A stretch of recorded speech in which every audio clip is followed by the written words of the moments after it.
একটি এমন এতিম ছেলে যে ক্ষুধার তাড়নায় বাধ্য হয়ে ঈদের দিনে মাংস চুরি করে পালাচ্ছিল এবং গ্রামের নিষ্ঠুর মানুষজন তার সাথে এমন কিছু করল যে আপনার হৃদয় কেঁপে উঠবে।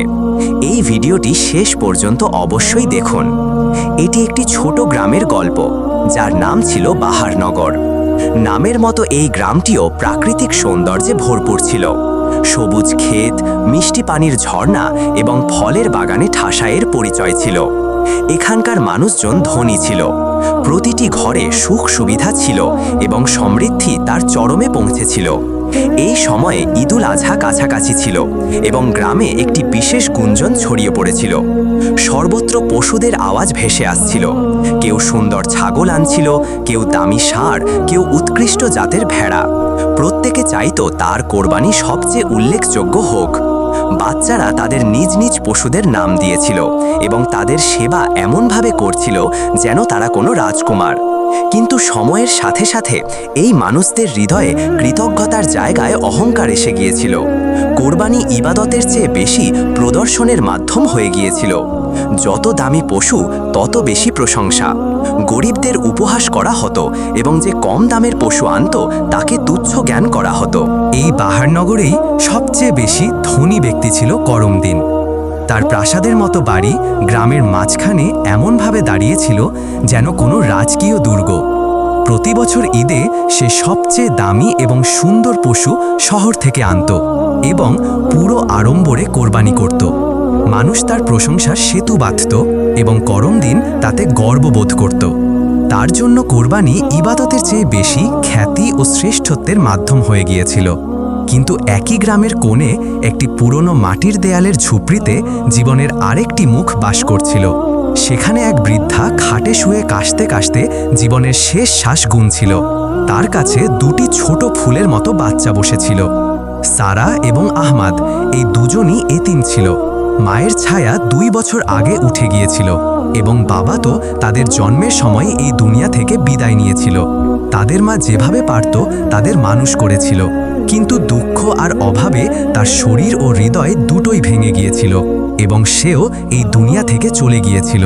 এখন এই 2 মাসুমের একমাত্র ভরসা ছিল তাদের অসুস্থ দাদি, যিনি এখন নিজেই খাটে পড়েছিলেন। এবং সারাহ ও আহমদের চোখে একটিই প্রশ্ন ছিল, আজ আমরা কি খাবো? রাত থেকে পেট খালি ছিল এবং দুপুর হয়ে গিয়েছিল।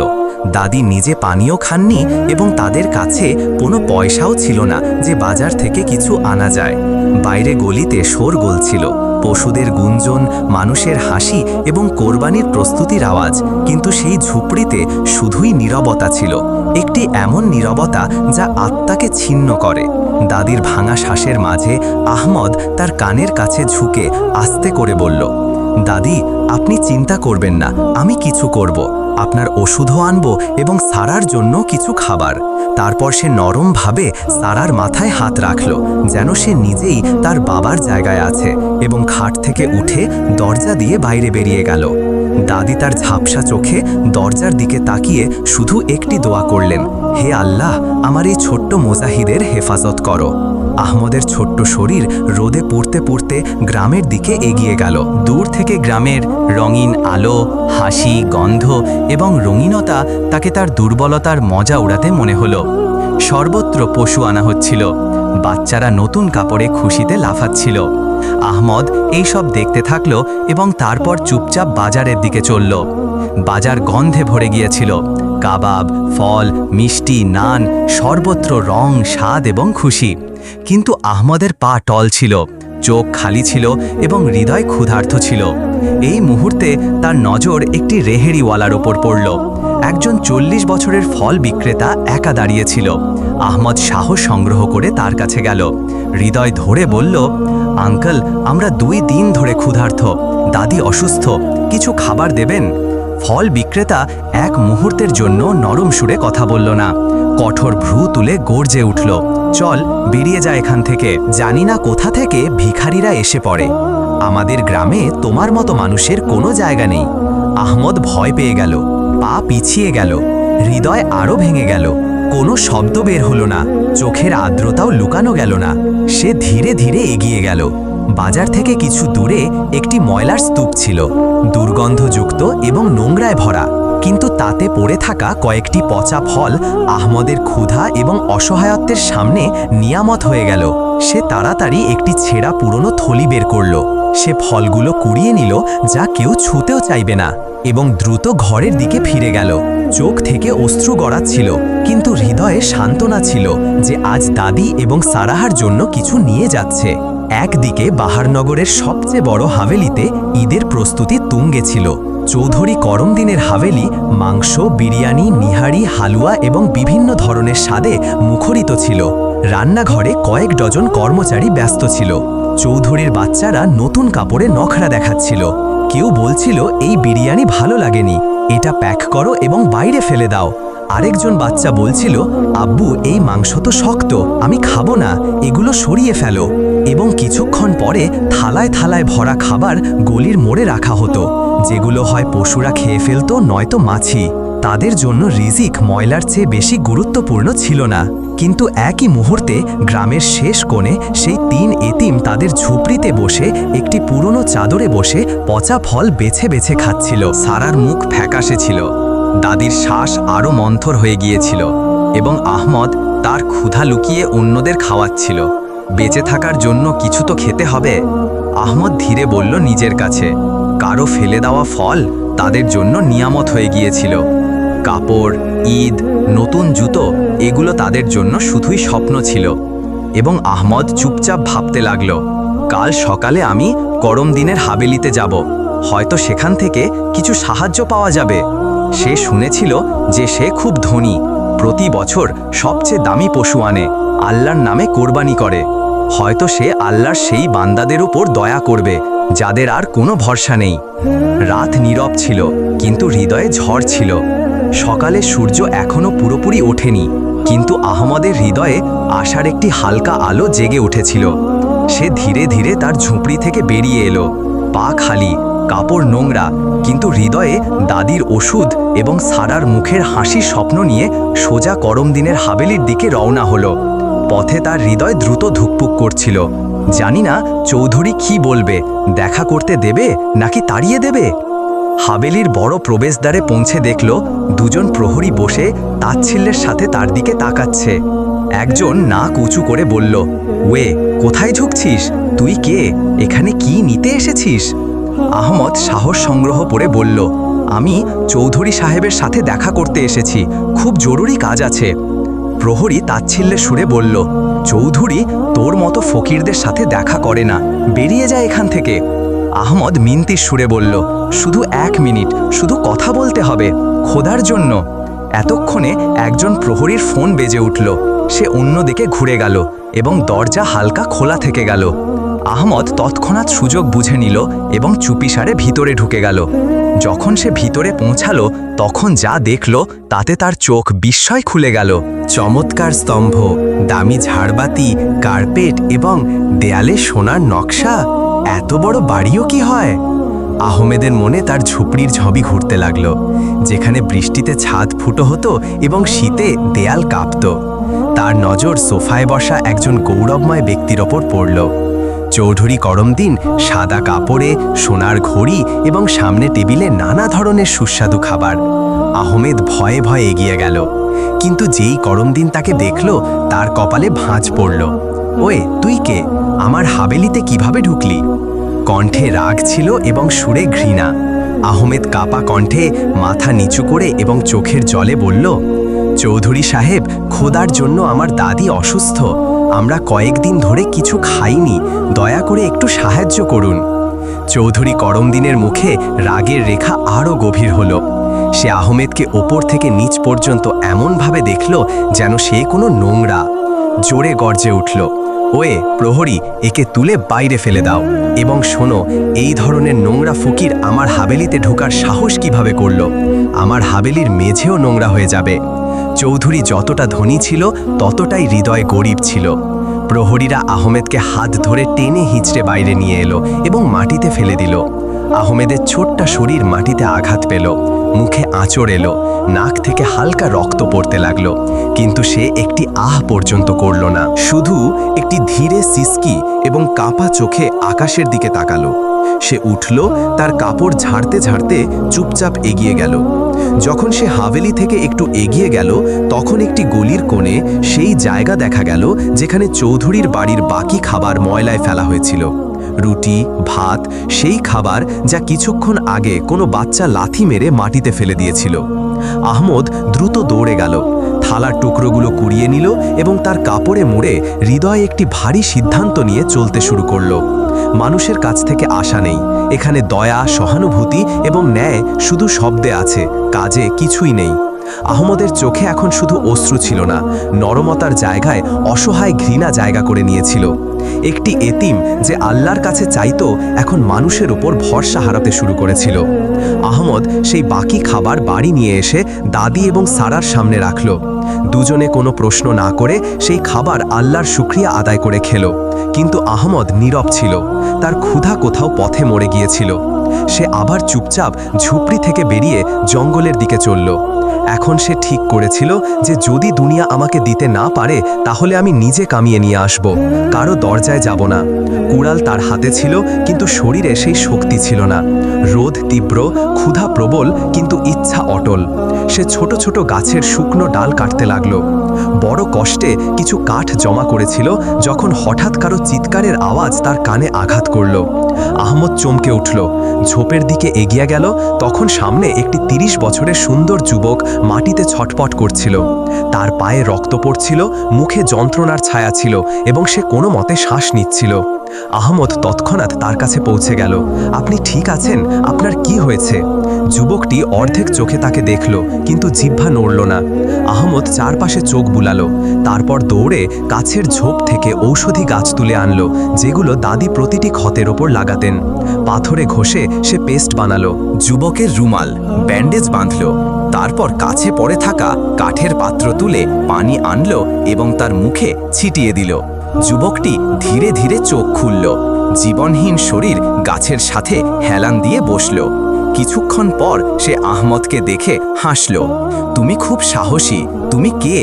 আহমদ ইতস্তত করে বলল, আমার নাম আহমদ, এই গ্রামেই থাকি। আপনি কে? যুবকটি ধীরে বলল, আমি শহর থেকে শিকারের জন্য এসেছিলাম। জঙ্গলে কিছু একটা হয়ে গেল, কোনো বিষাক্ত জানোয়ার বা কীট। তুমি না এলে হয়তো আমি মরে যেতাম। সে আহমদের ধন্যবাদ দিতে থাকল। আহমদ হেসে বলল, আপনি বিশ্রাম করুন, আমাকে এখন বাড়ি যেতে হবে। তারপর সে কাঠগুলো সামলে আবার একবার জীবনের বোঝা কাঁধে তুলে তার ঝুপড়ির দিকে রওনা হলো। দিন এভাবেই কেটে যাচ্ছিল। আহমদ প্রতিদিন জঙ্গল থেকে কাঠ আনতো, বাজারে যেত, কিন্তু কেউই সেই জীবনহীন ছোট কাঠ কিনতে রাজি হতো না। আমাদের কয়লা চাই, কাঠ নয়। এত তুচ্ছ কাঠ দিয়ে তো চাও বানানো যাবে না। তার পরিশ্রম প্রতিদিন প্রতিবার প্রত্যাখ্যাত হতো এবং সে চুপচাপ কোনো ময়লার স্তূপ থেকে সেই বাকি খাবার তুলে ঝুপড়িতে নিয়ে যেত এবং দাদি ও সারাহার সামনে রাখত। 2 দিন ধরে তাদের বাড়িতে কিছুই ছিল না। দাদির মুখ ফ্যাকাশে হয়ে গিয়েছিল, চোখের আলো ম্লান, শ্বাস উঠে যাচ্ছিল। সারা এক কোণে শুয়ে ক্ষুধায় কাঁপছিল।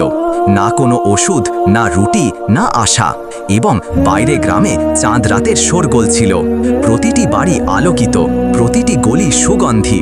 বাচ্চাদের হাসি, কলকল, নতুন কাপড়, গন্ধ, কোরবানির পশু এবং একটি ঝুপড়ি যেখানে জীবন তার শেষ মুহূর্ত গুনছিল। আহমদ ঝুপড়ির কোণে চুপচাপ বসেছিল, আকাশের দিকে তাকিয়ে চোখে জল নিয়ে শুধু এটাই ভাবছিল, কাল ঈদ, কিন্তু আমাদের জন্য কি? এই ঈদ কি শুধু ধনীদের জন্য? দাদির শ্বাস এখন খুব মন্থর হয়ে গিয়েছিল। মাঝে মাঝে সে হালকা স্বরে আহমদকে ডাকত এবং সে তৎক্ষণাৎ হাত ধরত। হ্যাঁ দাদি, আমি এখানেই আছি। তারপর সে সারাহার দিকে তাকাতো। তার মাসুম মুখ, দুর্বলতায় বন্ধ চোখ আহমদের হৃদয়কে ভেঙে দিত। এ কেমন ঈদ ছিল যেখানে আহমদের মতো এতিমদের জন্য না কাপড়, না খাবার, না খুশি, শুধু চোখে জল এবং হৃদয় ব্যথা। ঈদুল আজহার দিন ছিল, বাতাসে সুগন্ধ ছিল, সর্বত্র রঙিন আলো, সর্বত্র সাদা কাপড়, ঝকঝকে ছুরি এবং পশুদের কোরবানি। কিন্তু আহমদের বাড়িতে আজও না খেয়েছিল। দাদির অবস্থা দুর্বল থেকে আরও দুর্বল হয়ে যাচ্ছিল। সারাহার শ্বাস হালকা ছিল এবং আহমদের চোখে শুধু একটি আশা বাকি ছিল, হয়তো আজকের দিনে কোনো মানবিকতা জাগবে। আহমদ সারাহার কপালে হাত রাখল, ধীরে বলল, আমি তোমাদের জন্য কিছু না কিছু নিয়ে আসব। ছেঁড়া পুরনো কাপড়, খালি পা এবং একটি খালি থলি নিয়ে সে গ্রামের দিকে চলল। পথে তাকে জায়গায় জায়গায় কোরবানি হতে দেখা গেল। প্রতিটি বাড়ির বাইরে মাংসের গন্ধ, হাস্যোজ্জ্বল মুখ, বাচ্চাদের কলকল। কিন্তু আহমদ শুধু নীরবে সব দেখতে থাকল। তারপর সে একটি জায়গায় পৌঁছালো যেখানে সবচেয়ে বড় কোরবানি হয়েছিল, চৌধুরী করমদিনের কোরবানি। গ্রামের বড় বড় সম্মানিত ধনী মানুষ জড়ো হয়েছিল। দামি কাপড়, ঝকঝকে জুতো এবং বড় বড় মাংসের প্যাকেট একটি টেবিলে রাখা ছিল, যেগুলো একজন কর্মচারী বিন্যাস করে বিতরণ করছিল। আহমদ একটু ইতস্তত করল, তার নোংরা কাপড়ের দিকে তাকালো, জুতোর জায়গায় ধুলো মাখা পা, এবং এক মুহূর্তের জন্য নিজের ওপর লজ্জিত হলো। কিন্তু দাদি এবং সারাহার ক্ষুধা মনে পড়ল। সে সাহস করল, এগিয়ে গেল এবং আস্তে বলল, আঙ্কেল, আমাকেও একটু মাংস দেওয়া যাবে? আমাদের বাড়িতে কিছুই নেই। চৌধুরীর নজর তার উপর পড়ল, মুখ কালো হয়ে গেল, কপালে ভাঁজ পড়ল। সে রাগে বলল, এ আবার এসেছে, বের করো এটাকে এখান থেকে। এই ফকিররা কোথা থেকে ঢুকে পড়ে? লোকজন আহমদকে এমনভাবে তাকালো যেন সে মাংস মাখতে নয়, চুরি করতে এসেছে। সে ভয় পেয়ে পিছিয়ে গেল। তারপর আরেকজনকে বলল, আঙ্কেল, আমার দাদি অসুস্থ, শুধু একটু দিন। কিন্তু জবাব এলো, চল হট, আমরা যতটা বাঁটতে ছিলাম বাটিয়েছি, তোকে কিছু মিলবে না। চোখ ভিজে গেল, হাত খালি ছিল, কিন্তু হৃদয়ে ক্ষুধা, ব্যথা এবং হতাশার লাভা ভরে গিয়েছিল। সে মাথা নিচু করে চোখ ফিরিয়ে একদিকে সরে গেল। এদিক ওদিক তাকালো, কারো দৃষ্টি ছিল না, সবাই ব্যস্ত ছিল এবং আহমদের হৃদয়ে একটি সিদ্ধান্ত দৃঢ় হয়ে গিয়েছিল। আহমদ সাহস করে মাংসের একটি থলি তুলে নিয়ে দৌড় দিল। চোর, চোর, কারো কণ্ঠ বাতাসে গুঞ্জে উঠল এবং তারপর যেন পুরো গ্রাম তার পিছনে লেগে গেল। লোকজনের ভিড়, ঘৃণায় ভরা মুখ, আওয়াজ, ধরো এটাকে, আজ পালাতে দেওয়া যাবে না, চোরদের ক্ষমা করা পাপ। আহমদ মাটিতে পড়ে থাকা আশাকে বুকে জড়িয়ে দৌড়াচ্ছিল। দাদি এবং সারাহার ক্ষুধা তাকে পা বাড়াতে বাধ্য করছিল, কিন্তু ভাগ্যের হাতে দুর্বল আহমদ হঠাৎ ঠোকর খেয়ে মাটিতে পড়ে গেল। ভিড় তার উপর ঝাঁপিয়ে পড়ল। একটি থাপ্পড়, একটি লাথি এবং চারিদিকে ঘৃণা ভরা কণ্ঠ। একে শিক্ষা দাও, এমন মানুষের গ্রামে থাকার কোনো অধিকার নেই, চুরি করেছে, শাস্তি পেতে হবে। আহমদের চোখ থেকে অশ্রু ঝরছিল। ক্ষতের চেয়ে শব্দগুলো তাকে বেশি আঘাত করছিল। কারো চোখে পড়ছিল না যে এটি চুরি নয়, জীবনের ক্ষুধা ছিল, এটি অপরাধ নয়, একটি ফরিয়াদ ছিল। তখনই ভিড়কে চিরে একটি পরিচিত মুখ সামনে এলো, সেই 30 বছরের যুবক যার জীবন আহমদ জঙ্গলে বাঁচিয়েছিল। সে বিস্ময়ের সাথে আহমদকে চিনল। তৎক্ষণাৎ দৌড়ে গেল, ভিড়কে ঠেলে তার কাছে পৌঁছে গেল। মাটিতে বসে আহমদের মুখের ধুলো মুছতে লাগলো। বাবা, তুমি ঠিক আছো? আহমদ ধীরে মাথা নাড়ল, কিন্তু ভিড় শান্ত হলো না। চৌধুরী করমদিনও রাগে এগিয়ে এলো, চোখে আগুন, কণ্ঠে ঝড়। আরে, এটা কি হচ্ছে? এ চোর, একে গ্রাম থেকে বের করে দেওয়া উচিত। তারপর বিস্ময়ের সাথে দেখল, তুমি আমার ছেলের সাথে কি করছো? সে রাগে তার বড় ছেলের দিকে তাকালো, যে এখন আহমদের ক্ষত স্পর্শ করছিল। তুমি কি এই ধরনের ফকিরদের প্রতি সহানুভূতি দেখাচ্ছ? সরো এখান থেকে। চৌধুরী করমদিনের রাগে ভরা শব্দগুলো তখনও বাতাসে গুঞ্জে উঠছিল, যখন হঠাৎ তার ছেলে ফরাজ উঠে দাঁড়ালো। চোখে জল, মুখে গৌরব এবং হৃদয়ে কৃতজ্ঞতা। সে উঁচু কণ্ঠে বলল, আপনারা সবাই কি হয়ে গেছে? এবং আব্বা, আপনিও শান্ত হয়ে যান। ফরাজ এক পা এগিয়ে আহমেদের ক্ষতবিক্ষত মুখের দিকে তাকালো। তারপর তার বাবাকে বলল, যদি আজ আমি বেঁচে থাকি, যদি আমি নিরাপদে আপনার সামনে দাঁড়িয়ে থাকি, তবে শুধু এই ছেলেটির জন্য। নীরবতা ছড়িয়ে পড়ল। তারপর সে সবাইকে জঙ্গলের ঘটনা শোনালো। এই ছেলে, যাকে আপনারা সবাই চোর বলছেন, এই আমার জীবন বাঁচিয়েছিল, আমাকে ওষুধ দিয়েছিল, পানি দিয়েছিল, রক্ত বন্ধ করার চেষ্টা করেছিল, নইলে হয়তো আজ আমার লাশ জঙ্গলে পড়ে থাকতো। সে ভিড়ের দিকে ঘুরল। তোমরা তার চুরি দেখলে, কিন্তু তোমাদের চোখ তার ক্ষুধা, তার বোন, তার দাদিকে কিছুই দেখতে পায়নি। তোমরা কি মনে করো তোমাদের কোরবানি আল্লাহর কাছে কবুল হবে, যখন তোমাদের আশপাশের মানুষ না খেয়ে মরছে? তার কণ্ঠে সেই কম্পন ছিল যার হৃদয়কে ছিঁড়ে দেয়। ঈদের কোরবানি, নামাজ, এগুলো সব আল্লাহর জন্য, এবং আল্লাহর বান্দাদের ক্ষুধার্ত রেখে আল্লাহকে খুশি করা যায় না। নবী পাক সাল্লাল্লাহু আলাইহি ওয়াসাল্লাম তো দাসদের, এতিমদের, দরিদ্রদের প্রতি দয়া করতেন। আমরা কি তার সুন্নাহর অনুসরণ করছি, নাকি শুধু প্রদর্শনের ইবাদত করে যাচ্ছি? লোকজনের চোখ নিচু হয়ে গেল, কারো কারো চোখে জল এলো। ফরাজ আহমেদকে বুকে জড়িয়ে ধরল। আজকের আসল কোরবানি তুই দিয়েছিস আহমেদ। তোর ক্ষুধা, তোর সম্মান সব কোরবান করে দিয়েছিস শুধু তোর পরিবারের জন্য। তুই চোর নস, আসল পুরুষ। সেই মুহূর্তে গ্রামের অনেকে এগিয়ে এলো। কেউ মাংসের থলি দিল, কেউ নতুন কাপড়, কেউ ক্ষমা চাইল, এবং কেউ চোখ দিয়ে তাদের অহংকার ঝরিয়ে দিল। চৌধুরী করমদিন নিজে কিছুক্ষণ নীরব থাকল, তারপর ধীরে এগিয়ে গেল। আহমেদের মাথায় হাত রাখল এবং প্রথমবারের মতো তার ঠোঁটে লজ্জিত হাসি ফুটল। এবং এভাবে সেই ঈদের দিনে শুধু পশুই কোরবান হলো না, বরং অনেকের অহংকার, আত্মম্ভরিতা এবং উদাসীনতাও কোরবান হয়ে গেল। কারণ ঈদ শুধু মাংস বাটার নাম নয়, খুশি বাটার, হৃদয়কে সংযুক্ত করার এবং মানবিকতাকে গ্রহণ করার দিন। যদি আপনার আমাদের এই শিক্ষণীয় গল্প পছন্দ হয়ে থাকে, তবে আমাদের চ্যানেলটি সাবস্ক্রাইব করুন, ভিডিওটি লাইক এবং শেয়ার অবশ্যই করুন,